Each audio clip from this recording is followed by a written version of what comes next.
Hey, how's it going, YouTube? How y'all doing today? That heifer right there next to Slowpoke right there, that's the animal that got the medication yesterday. I'm pretty certain. Let me take a look at her. Oh wait, that ain't her. Well, the big idea is that she is back eating because I don't have any animals just standing around. They're all eating. Let me see if I can find her. But yep, all of my heifers are eating again. All these animals are eating. Everybody's going okay. I got these animals on feed still right now. I still ain't got any rain.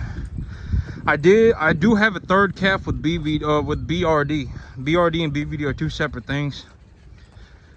I know. Oh, here she is right here. Is that her? Oh no, this ain't her either. The calf that got the Zach train yesterday, she got a little white spot on her gut. She got a little bit of white hair on her belly. But that's 6 of them right there. So 1, 2, 3, 4, 5, and 6. And so she's one of these 4 right here. Got their head in the feed bin eating.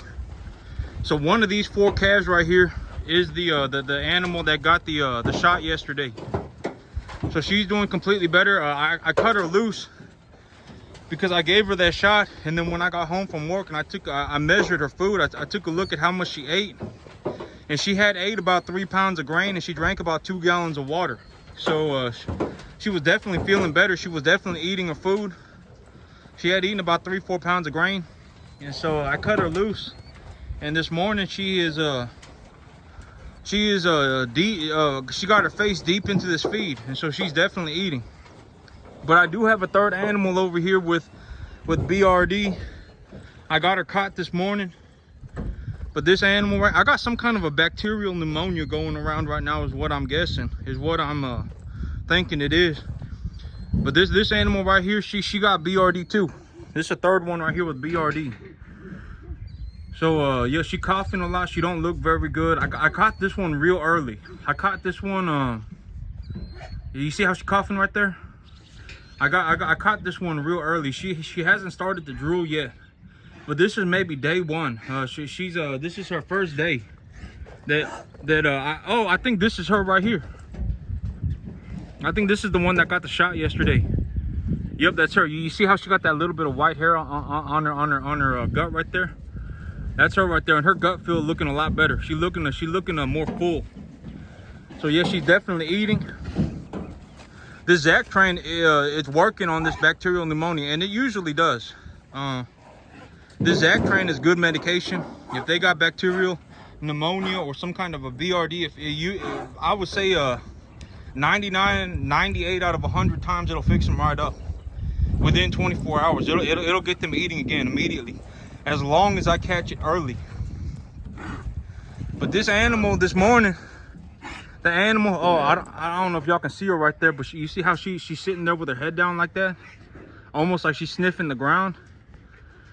That's what she was looking like this morning.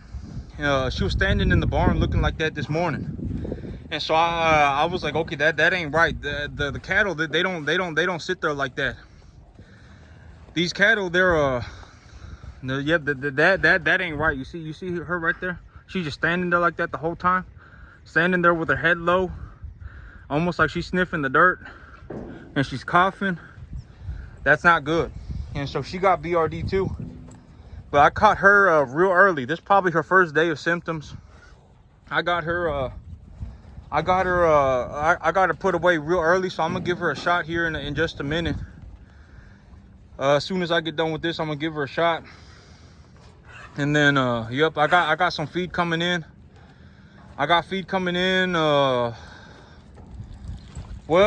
I should have it here later this week or so, or early next week. And if it don't get here, I'm gonna have to start buying feed from the department store. And so I got the feed ordered, but if I can't get it here by early next week, I'm just gonna buy a pallet, a couple pallets from the department store on credit. And I got these animals going on feed. The sorghum Sudan grass is kind of growing back, but it needs some moisture. I still don't have any pearl millet germinating in the back. And so, but right now, as of right now, okay, so here's the long story short on these cattle, right? Is that I've had these cattle for about 8 to 9 months.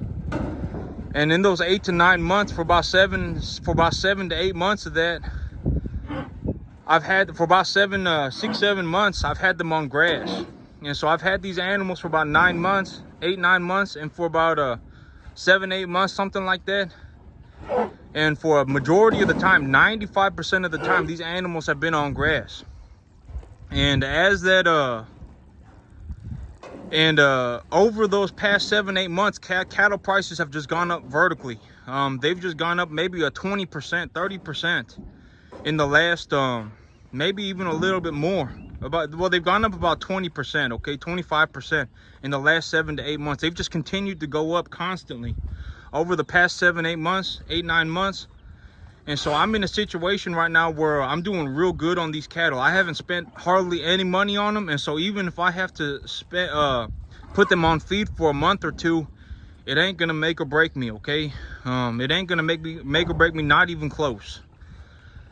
These animals have been on grass for about 90% of the time that they've been here.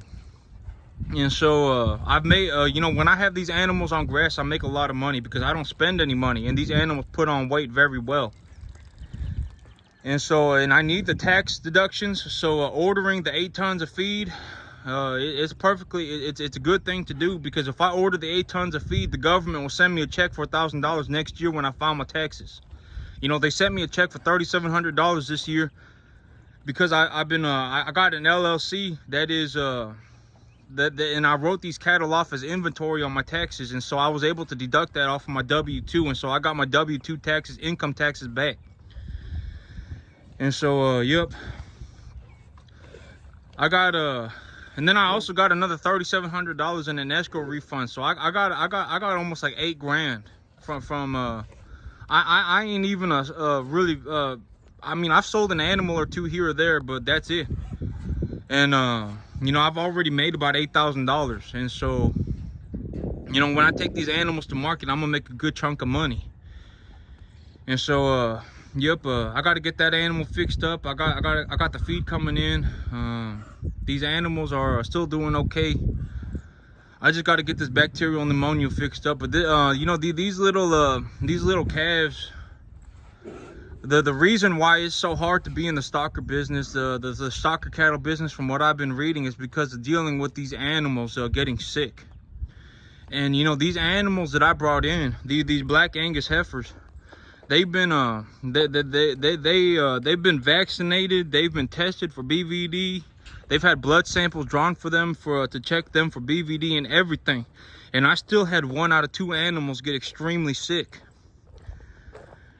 But you know, but that's the name of the game, right?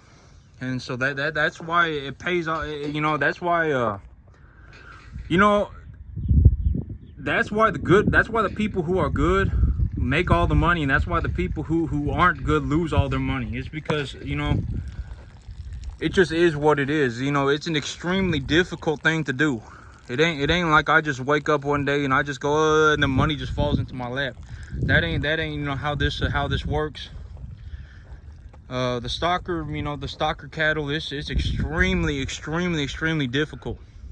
And if I couldn't grow grass, I would be I would get wrecked in this business too. If I couldn't grow grass and I had to put these animals on feed at all times, I would make zero money. I would lose money as well in that situation.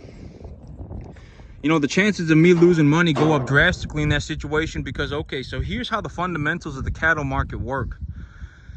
The price of corn is essentially the price of feed. So if the price of corn is going up, the price of feed is essentially going up for these cattle. It don't matter what it is.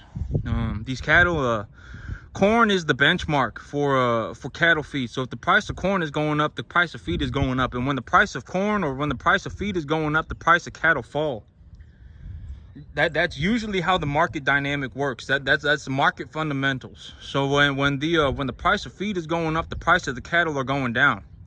And so if I have these cattle on feed 24/7, 365, these animals, if I get put in a situation like last year where there is a huge drought, the cost of fertilizer is skyrocketing, the cost of feed is skyrocketing, the cost of cattle is plummeting, you know, and people are paying like $600-700 for a you know, a 400-pound animal. You know, it's real bad. In those situations, if I have animals on feed, I will hemorrhage money. I will lose everything. And so you know, there are certain situations where, you know, like if I there are certain market situations where, you know, it is possible to lose a substantial amount, lose everything on cattle. And that's when the price of feed is going up, and that causes a fundamental downturn in the market, in the cattle market. And so if I had these cattle on feed, you know, 24/7, 365, and I got stuck in a situation like what happened last year, where everything was just going real bad, not everything, but the price of corn was skyrocketing, the price of fertilizer was skyrocketing, the price of diesel was skyrocketing, the cost or the price of cattle was plummeting, and I had cattle on feed, I mean, I get wrecked financially. And so that's where the grass comes in. And so I'm able to offset that risk by growing my own grass. You know, because if it came down to it, in the worst case scenario, I could grow grass and then I could bale the grass and sell it. And I can make the high dollar, and instead of raising these cattle. And so, but you know, when I really take a look at everything, you know, it's not good to be in just one aspect of the market at all times. Like, it's not good to just be a cattle feeder. It's not good to just be a corn grower. It's not good to just be a hay grower. You know, it's good to be a little bit of everything. It's good to be a cattleman. It's also good to be you know, it's also important financially to be a hay grower, to be able to grow grass to a level where I'm able to compete profitably. You know, because not everybody is going to grow grass the same, right? Like if I got put on 100 acres with some other person, there is a 99.999% chance that I would beat that person. It just is what it is, okay? I mean, I spent a lot of time doing this, and I put in a lot of effort to learn how to do this. There ain't zero reason for me to think that I would just lose to some average person.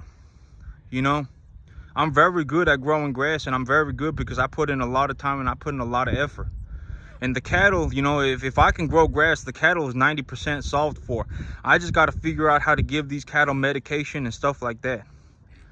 You know, and figure out how to manage their feed, and that's about it. And so, yep, I got to get this animal fixed up. And yep, I got these animals on feed. I got some feed coming in. These animals have been on this farm for just under a year, and in that time period, the cost of animals has been going up. The cost of feed has been going down. And I'm in a very good situation right now because these animals have been on grass for about 90% of the year. And so, and I got about $8,000 back, you know, for running this business on this farm. And so that's going to cover a good chunk of my debt. And so I don't have to make hardly any money on these cattle at this point to pay everything off. And so I'm in a very good situation financially. I'm in a very good situation for this farm, but it ain't gonna be like this all the time. You know, there was a time last year when if I was doing this, you know, it would have been a horrible experience. It would have been a horrible time because the price of cattle would have just been dropping. It would have been dropping a few cents every week. You know, it would have been dropping a few cents per hundred every week. And then, you know, and then the cost of feed would be skyrocketing. And so, you know, there are times when it's not good, you know, to be feeding cattle. But there are also times when it is good to be feeding cattle. And so, yep, there's a good time for hay. There's a bad time for hay. Good times and bad times, they just all go together. Me, I don't let it affect me, right? I leave the emotions way out the way. I don't do anything by emotion. I look at the numbers and I do everything by calculations. I look at things in terms of calculations, and I don't care about anything else but the money. I'm looking at the money, and I'm not going to say I don't care about anything else but the money, but I care about money more than I care about 99% of things. You know, there are things that I think are more important than money, but I think money is more important than many of most things. And so, yep. But these animals, as of today, I'm doing very good on them. And yep. But that's it for me today, YouTube. Y'all have a good one.